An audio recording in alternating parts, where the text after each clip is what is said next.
नमस्कार. आवाज महाराष्ट्रामध्ये तुमचं सगळ्यांचं स्वागत. आज पुन्हा आपण चर्चा करतोय की राज्यामध्ये ज्या राजकीय घडामोडी काल आपण चर्चा केली, अशाच उलटापालतीच्या राजकीय घडामोडींमधून महाविकास आघाडीमध्ये हेवे दावे चालू झालेत. सौतासुभा सुरू झालेला आहे.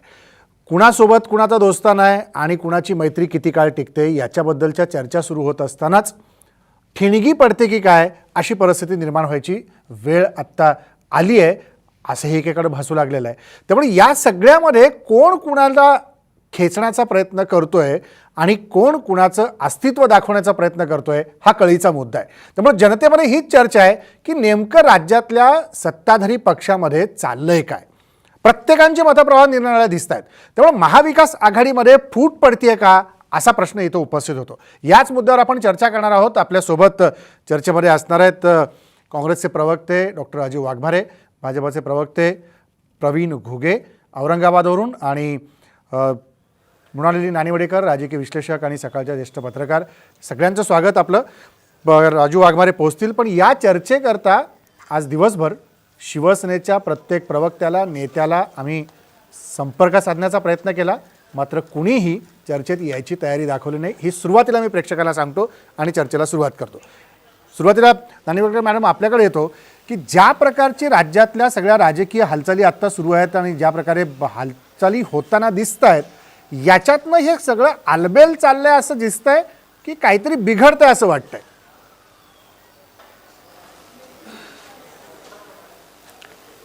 मला असं वाटतं की आलबेल चालतानाच काहीतरी बिघडत राहणार आहे. कारण मूळ महाविकास आघाडीची जी रचना आहे तीच हिंदुत्ववादावर विश्वास असलेली शिवसेना आणि धर्मनिरपेक्षतेचा आग्रह धरणारी काँग्रेस अशी आहे. राष्ट्रवादी काँग्रेस हा प्रादेशिक पक्ष असल्यामुळे त्यांना फारसं ओझं वाहावं लागत नाही. त्यांच्या भूमिका या निश्चित असतात, त्यांना त्यांच्या मतदारांना सांगता येतात. काँग्रेस हा राष्ट्रीय पक्ष असल्यामुळे त्यांना त्यांच्या पाठीराख्या वर्गाला नाराज करता येत नाही. आणि शिवसेना ही तर भारतीय जनतापेक्षाही आमचं हिंदुत्व कसं जाहलंय हे दाखवणारा पक्ष आहे. त्यामुळे महाविकास आघाडीत जे काय होणार आहे ते होणार होतंच, पण मला वाटत नाही की हे तुटण्यापर्यंत जाणार आहे. कारण सर्वांनी मिळून एकत्र राहण्यात हित आहे हे महाविकास आघाडीतल्या तिन्ही पक्षांना कळत आहे. बरोबर आहे की कळतंय, पण वळत कुठंच नाही अशा प्रकारचं सगळं भासवलं जातं. असं सगळं चित्र सध्या दिसतंय. संभाजीनगरचा मुद्दा असेल किंवा आता मुंबई महापालिकेच्या निवडणुकीच्या पार्श्वभूमीवरती भाई जगतापांनी केलेलं वक्तव्य असेल. काही वेळापूर्वी राज्याचे उपमुख्यमंत्री अजित पवार असं म्हणाले की ह्या किमान समान कार्यक्रमावरती म्हणजे कॉमन मिनिमम प्रोग्रामवरती आधारित असलेलं हे सरकार आहे. त्यामुळे तीन पक्षांना एकत्रित घेऊन विचारात घेऊन हे सरकार पुढे न्यावं लागणार आहे. प्रवीण घुगे, काय वाटतंय की ज्या प्रकारे सगळे मुद्दे समोर येत आहेत, एकीकडे हिंदुत्वाचा मुद्दा तुम्ही समोर करताय, म्हणताय संभाजीनगरचा मुद्दा जर शिवसेनेने पुढे नेला तर आम्ही पाठिंबा देऊ, काँग्रेस मात्र त्या गोष्टीला तयारी दर्शवत नाहीये. पण हे सगळं चित्र पाहत असताना काय राज्यातल्या सरकारबद्दल वाटतंय भाजपला, की सरकार पुढे जाईल की भाजप काहीतरी वेगळा गळ टाकून बसले की पुढे काहीतरी झाल्यानंतर आपण त्या जागेला जाऊ शकतो?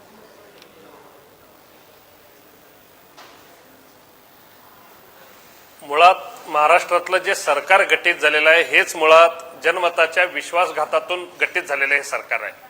यांना कुठलेही एक विचार, समान धागा, समान काही तत्व किंवा कुठला कार्यक्रम हा मुळात नसलेलं एक दिशाहीन सरकार आज आपण अनुभवतोय, महाराष्ट्र हे अनुभवतोय. त्यामुळे या सगळ्या गोष्टी आणि त्यातूनही शिवसेनेला आपली सत्ता टिकवण्यासाठी कराव्या असणाऱ्या ज्या काही तडजोडी आहेत, या राज्यस्तरावरती होत असणाऱ्या तडजोडीतून सामान्य शिवसैनिक जो बाळासाहेबांचा शिवसैनिक आहे तो आज अत्यंत अस्वस्थ भावना जगतोय. आणि ह्या अस्वस्थतेतून अशा प्रकारचे अनेक प्रश्न आज समोर येत असताना दिसत आहेत. मुळात आता या ज्या पद्धतीने संभाजीनगरचा मुद्दा महाराष्ट्राच्या राजकारणावरती आणला गेला आणि या ठिकाणी सुपर संभाजीनगरचे बोर्ड या ठिकाणी लावून पुन्हा एकदा या भावनेला हात घालण्याचा प्रयत्न इथल्या शिवसैनिकांनी केला. मला असं वाटतंय की राज्य स्तरावरचं असणारं नेतृत्व, ते घेत असणारी आपली भूमिका आणि त्याला विसंगत या ठिकाणी पुन्हा एकदा आपल्या पायाखालची वाळू घसरत असल्यामुळे निवडणुकीला सामोरं जात असताना या ठिकाणच्या जनभावनेला हाक देण्याचा करत असणारा केविलवाणा प्रयत्न हे सगळे मुद्दे हे या निमित्ताने समोर येताना दिसत आहेत. या ठिकाणी काँग्रेसचे प्रदेशाध्यक्ष येऊन आपली स्पष्ट भूमिका मांडतायत आणि दुसऱ्या बाजूला मात्र त्या ठिकाणी गेल्यानंतर त्यांचे प्रवक्ते या ठिकाणी आम्ही असा प्रस्ताव आला तर विचार करू अशा प्रकारच्या भूमिका मांडत असताना दिसतात. एका अर्थानं अत्यंत गोंधळलेल्या परिस्थितीमध्ये आज महाराष्ट्र हे सरकार अनुभवतंय. हे महाराष्ट्रातली पण या गोंधळामध्ये भाजपच्या नेत्यांकडे तितकीच भर घातली जाते असं नाही वाटत तुम्हाला? तुमचे प्रदेशाध्यक्ष देखील वेगळीच मतं मांडतायत, परत काही नेते मंडळी वेगळी मतं मांडतायत, त्यामुळे ह्या गोंधळामध्ये अजून भर पडतेच आहे ना?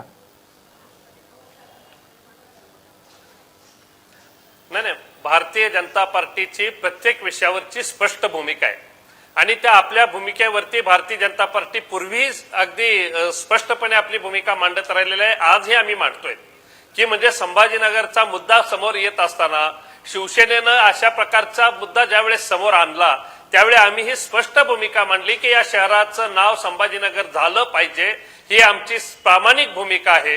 परंतु निवडणुकीच्या तोंडावरती राजकारणासाठी त्याचा वापर करणं हे भारतीय जनता पक्षाला मान्य नाहीये.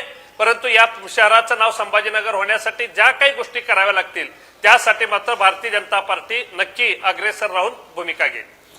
डॉक्टर राजू वाघमारे पोहोचतायत स्टुडिओमध्ये काही वेळातच, ते येईपर्यंत नानिवडेकर मॅडम, हा एक मुद्दा आहे की हिंदुत्वाच्या भूमिकेवरती गेली 24-28 वर्ष हे दोन्ही पक्ष एकत्र सत्तेत होते यापूर्वीपर्यंत, गेल्या वर्षभराचा काळ जर सोडला तर शिवसेना आणि भाजप. पण आत्ता ज्या प्रकारची भूमिका शिवसेना मांडते आणि भाजपचे नेते मंडळी ज्या प्रकारच्या भूमिका मांडताना दिसत आहेत, या मुद्द्यांकडे पाहताना जाणीवपूर्वक निवडणुका आल्या की हिंदुत्वाचं, धर्माचं आणि समाजहिताचं एक लेबल लावायचं आणि राजकारण करायचं, हेच याच्यातनं दिसतंय का? जनतेचं काही हित त्याच्यामध्ये दिसत नाहीये फारसं. अगदी बरोबर आहे राजेंद्रजी. कोविडनी सर्व परिस्थिती अत्यंत वाईट झालेली आहे. कित्येक लोकांच्या घरात खायला अन्न नाही. औरंगाबाद शहराचे प्रश्न तसेच गंभीर असणार आहेत. तिथले अनेक उद्योग बंद पडलेले आहेत आणि अशा वेळेला जे नामांतर आधीच करता आलं असतं, मागच्या सरकारमध्ये देवेंद्र फडणवीस सरकारमध्ये शिवसेना आणि भारतीय जनता पक्ष हे सहकारी होते. युती सरकार असताना नामांतराचा जो निर्णय घेतला गेला तो न्यायालयीन प्रक्रियेत अडकला. विलासराव मुख्यमंत्री झाल्यावर त्यांनी तो निर्णय रद्दबातल केला. पण मागच्या 5 वर्षाच्या काळात शिवसेना आणि भाजपनी नेमकं काय केलं? संभाजीनगर हे नाव बदलून जर हिंदुत्वाचा जय जयकार होत असेल तर गेल्या 5 वर्षात हे दोन्ही पक्ष काय करत होते? आणि आता कुठेतरी हिंदुत्वाची कास घ्यायची वेळ का आलेली आहे? तर ती मतदारांना सामोरं जायचं आहे म्हणून. यात सध्या सत्तेत शिवसेना असल्यामुळे कदाचित याचा दोष भाजपपेक्षा शिवसेनेला जास्त देता येईल. आता जर तुम्ही तुमची धोरणं सोडून एका वेगळ्या पक्षाशी युती करता आहात तर त्यांना विश्वासात न घेता माहिती संचालनालय असं कसं संभाजीनगर हे नाव बदलून टाकतं? आणि ते नाव बदलल्यावर जर बाळासाहेब थोरात आणि अजित पवार त्याला उत्तर देत असतील तर हा किमान समान कार्यक्रमातला विषय नाही. मग शिवसेना सत्तेसाठी किंवा भाजप आणि शिवसेनेत नेमकं काय झालं आपल्याला माहीत नाही. यासाठी जर सगळं सोडून देऊन वेगवेगळ्या आचारसरणी विचारसरणी एकत्र आणण्याचा आग्रह धरता नाही, आम्ही संभाजीनगर हे नाव बदलूनच दाखवू असं करत असतील तर हे सरकार आणि त्या सरकारमधले दोष दररोज बाहेर येत राहतील. यात जनतेला अजिबात रस नाही. अगदी खरं आहे. जनतेचे प्रश्न वेगळे आहेत. अगदी खरं आहे, अगदी खरं जिमखान्याचं संभाजीनगर. अगदी खरं आहे. याच मुद्द्यावर मला पुढे ही चर्चा नाही. डॉक्टर राजू वाघमारे देखील आता आपल्या सोबत आलेले आहेत. डॉक्टर वाघमारे, जनतेच्या मनातले प्रश्न घेऊन आपल्याला पुढे जायला लागेल.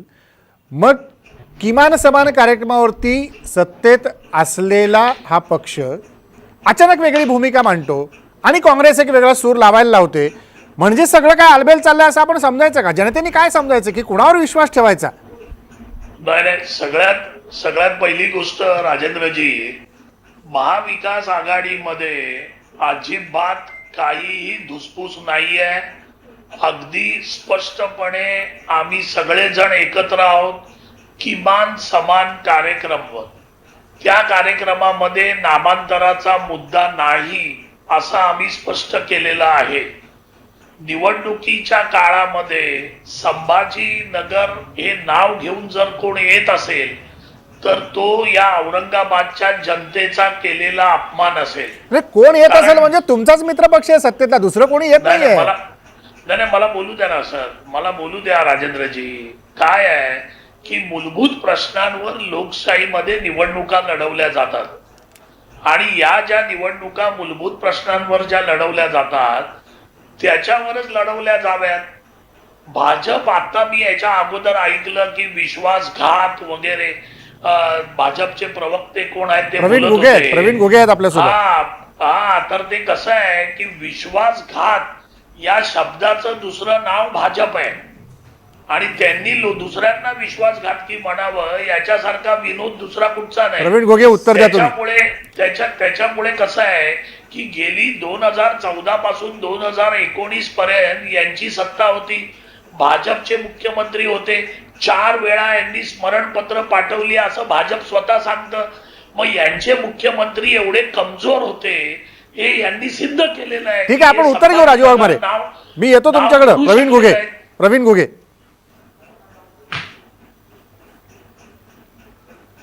नाही, मुळात राजीवजींनी मूळ प्रश्नाला बगल देत आहेत. मी असं म्हणतोय की खरं तर हा तुमच्याच मित्र पक्षाने, तुमच्याच नेतृत्वाने, म्हणजे सरकारच्या या सगळ्या विषयात तुमचे राजूजी, तुमचे मंत्री माननीय अमितजी देशमुख यांच्या नावाने पोस्ट काल जाहीर केलेली आहे की संभाजीनगरच्या या ठिकाणी असणाऱ्या वैद्यकीय महाविद्यालयासाठी काही घोषणा आपण केल्या आणि अमित देशमुखांचं छायाचित्र असणाऱ्या पोस्टवरती, तो नाव असणाऱ्या पोस्टवरती त्या ठिकाणी संभाजीनगरचा एका बाजूला उल्लेख करता आणि दुसऱ्या बाजूला तुम्ही असं म्हणताय की हा काय आमचा समान कार्यक्रमातला मुद्दा नाही.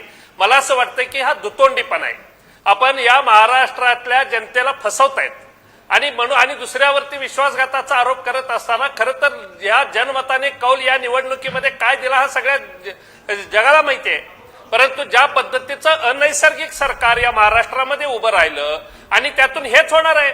दुसरा अजेंडाच नसेल, विकासाचा काही विषय नसेल. अहो, गेल्या 1 वर्षभरामध्ये संभाजीनगरचा मी ज्यावेळेस विचार करतो काय विकासासाठी केलं या सरकारने, एक काय घोषणा त्या मुद्द्यावर येऊ आपण. सरकारच्या घोषणा कसं झालं काय त्याच्यावरती येऊ. पण जो मुद्दा आहे, मला राजू वाघमारेंना विचारायचं की प्रवीण घुगेंनी जो मुद्दा उपस्थित केला तो रास्त आहे की मंत्रिमंडळाच्या कालच्या निर्णयानंतर तुमचे मंत्री अमित देशमुख यांच्या फोटोच्या समोर संभाजीनगर आणि कंसात औरंगाबाद हे काँग्रेसला चालतं का? जर हे चालत असेल तर काँग्रेसचा किमान समान कार्यक्रम कुठे आहे आणि मांडणारी भूमिका ही विपर्यास्त आहे असं दिसत नाहीये का? नाही, मला स्पष्टपणे सांगायचंय की माननीय अमित देशमुख साहेबांचं ते अधिकृत ट्विट होतं, अधिकृत भूमिका होती. ही भूमिका पक्षाची नाही, प्रदेशाध्यक्ष जी भूमिका सांगतात ती पक्षाची भूमिका असते. हे स्पष्ट आहे राजेंद्रजी. मान्य ऐका, पक्षाची भूमिका स्पष्ट असते, पण पक्षाचा एखादा नेता मंत्रिमंडळात असेल आणि त्याच्या मंत्रिमंडळाच्या निर्णयासंदर्भातल्या पोस्टवरती सीएमओ कडनं जर ट्विट करत असतील तर मग किमान समान कार्यक्रम आणि काँग्रेस मांडत असलेली भूमिका ही सरकारपेक्षा वेगळी असं दिसत नाहीये का? याच मुद्द्यावर मला विचारायचं तुम्हाला. नाही राजेंद्रजी, किमान समान कार्यक्रम जो आहे तो जनतेच्या मूलभूत प्रश्नासाठी केलेला कमाल जो समान कार्यक्रम आहे तो. त्याच्यामुळे कॉमन मिनिमम प्रोग्राम मध्ये नामांतर वगैरे हा मुद्दाच नाही आहे. हा जनतेचा प्रश्न, मूलभूत प्रश्न होऊ शकत नाही. त्याच्यामुळे काय त्याच्यामध्ये तो मुद्दा नाही आहे, हा आम्ही स्पष्ट केलेला आहे. ठीक आहे, नानिवडेकर मॅडम, जनतेचे प्रश्न काय आहेत त्याच्यावर बोलायचे. आणि राहिला प्रश्न भाजपचा, तर भाजपला नानिवडेकर मॅडम, हा मुद्दा काँग्रेसचा हा मुद्दा पटतो का की ज्या ठिकाणी अमित देशमुखांच्या फोटो समोर संभाजीनगर आणि कंसात औरंगाबाद हे ट्विट सीएमओ कडनं जातं? हो हो हो हो राजेंद्रजी, राजू वाघमारे आपले मित्र आहेत. राजकारणात फार कमी शिकले सवरलेले आणि उच्च विद्याविभूषित लोक आहेत. त्यांच्याबद्दल आदर ठेवून मी प्रश्न विचारते की अमित देशमुखांची भूमिका वेगळी आणि प्रदेशाध्यक्ष बाळासाहेब थोरात यांची भूमिका वेगळी असं तर नाही. आणि भाई जगताप वेगळी भूमिका मुंबईसाठी मांडतात ट्विटर हँडलवरून किंवा त्यांच्या खात्याच्या. हो, ह्यात काय अर्थ आहे बरं? अमित देशमुख हे अत्यंत तरुण नेते आहेत, धडाडीचं नेतृत्व आहे. त्यांचे वडील महाराष्ट्राचे अत्यंत यशस्वी नेते होते. वडिलांनी ज्या गोष्टीला विरोध केला पक्षाची बांधिलकी म्हणून, समजा नजर चुकीने काही झालं असेल तर त्या हाताखालच्या नोकरशहांना अमित देशमुखांनी कारण दाखवा नोटीस दिलेली आहे का? मला पत्रकार म्हणून उत्सुकता आहे. आणि दुसरं असं आहे की जनतेचे प्रश्न वेगळे असताना हे काय नामांतर चालू आहे. आज औरंगाबादमध्ये झालेलं असं आहे की हिंदुत्व विरुद्ध MIM मुळे एक वेगळं पक्षीय ध्रुवीकरण असं चित्र निर्माण झालेलं आहे. त्यात शिवसेनेला कुठेतरी उभं राहायचं आहे. त्यासाठी जनतेला का वेठीला धरतात. त्यांना रोजगार द्या, त्यांना उद्योग द्या. औरंगाबादमध्ये जे काय औद्योगिक वसाहत होणार होती त्याकडे लक्ष द्या. काँग्रेसनी आणि शिवसेनेनी आणि राष्ट्रवादींनी याकडे लक्ष द्यावं आणि भाजपनी ते तसं लक्ष देत नसेल तर अंकुश ठेवावा. अगदी मुद्दा योग्य तुम्ही मांडला. एक ब्रेक घ्यायचा. राजू वाघमारे, मी येतो ब्रेक नंतर तुमच्याकडे, की मतांची विभागणी करण्याकरता मतांचं ध्रुवीकरण करायचं. प्रत्येक निवडणुकीमध्ये पक्षाकडून वेगवेगळे अजेंडे ठरले जातात. मग तोच हा अजेंडा आहे का? एकीकडे हिंदुत्वाच्या मुद्द्यावर संभाजीनगरचं नाव मागायचं, नामांतराची भूमिका मांडायची, नाना शंकरशेठ नाव मुंबई सेंट्रलला द्यायचं, आम्ही केलं की शिवसेनेने केलं, असं भाजप आणि शिवसेनेमध्ये द्वंद्व चालू असतं. या सगळ्या भूमिकांमागे एकमेव धर्मकारण आहे, ध्रुवीकरण मतांचं आहे, की मतांची विभागणी असे मुद्दे समोर मांडल्यामुळं कुठल्या तरी पक्षाला फायदेशीर ठरू शकते म्हणून घेतलेली भूमिका आहे का? याची चर्चा ब्रेकनंतर.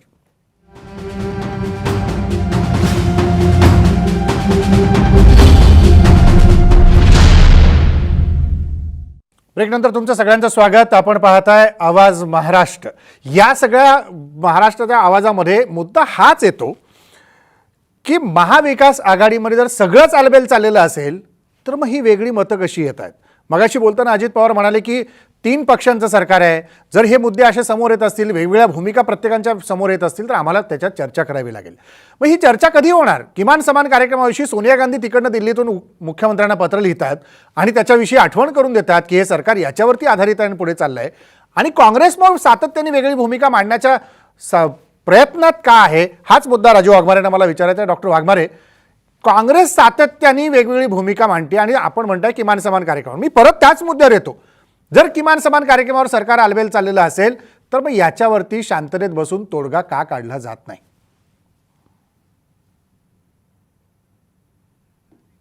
डॉक्टर वाघमारे, माझा आवाज येतो तुमच्यापर्यंत? प्रवीण घुगे, या जसं आता नानिवडेकर मॅडमांनी पण मुद्दा मांडला की ध्रुवीकरण होण्यासाठी म्हणून हा सगळा खेळ राजकारणाचा चालू आहे का? मतांचं ध्रुवीकरण की मतांची विभागणी? एकमेकांचा फायदा की एकमेकांपासून दुरावा? नेमकं चाललंय काय?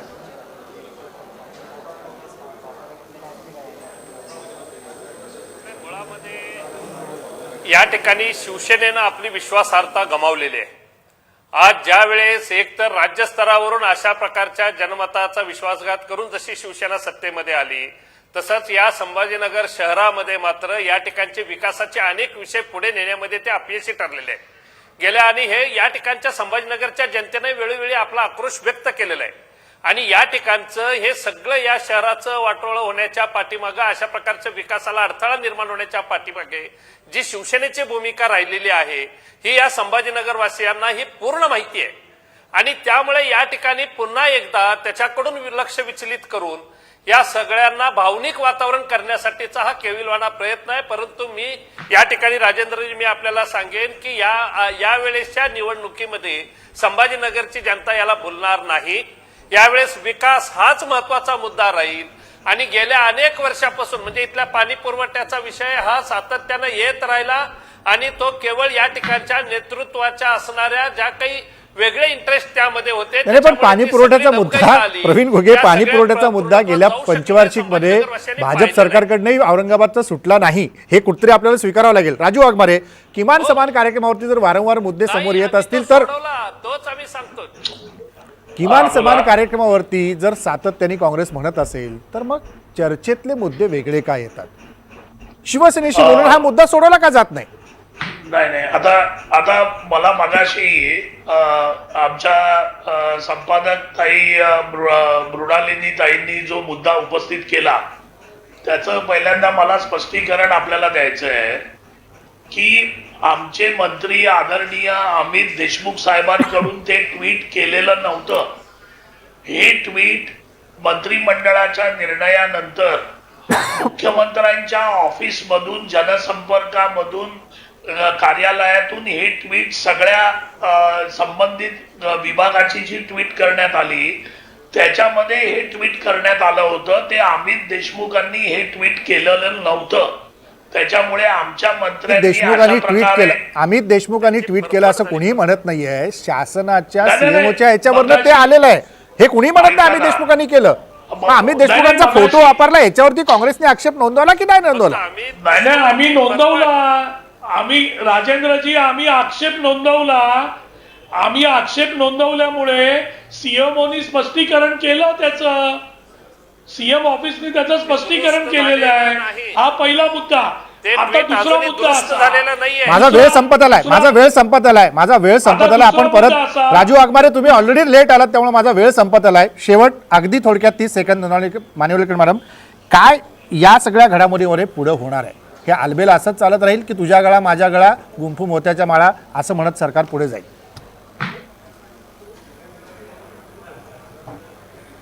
अगदी बरोबर तुम्ही म्हणतात. एक तर अमित देशमुखांनी ते ट्विट केलेलं नाही आहे, हे फार उत्तम आहे. त्यांनी त्यांची भूमिका सातत्याने मांडली पाहिजे, त्यांचे अभिनंदन याबाबत. पण तीन पक्ष जेव्हा वेगवेगळी वैचारिक भूमिका असताना एकत्र येतात तेव्हा तो तीन पक्षांचा काय असतो ते आपण न बोललेलं बरं.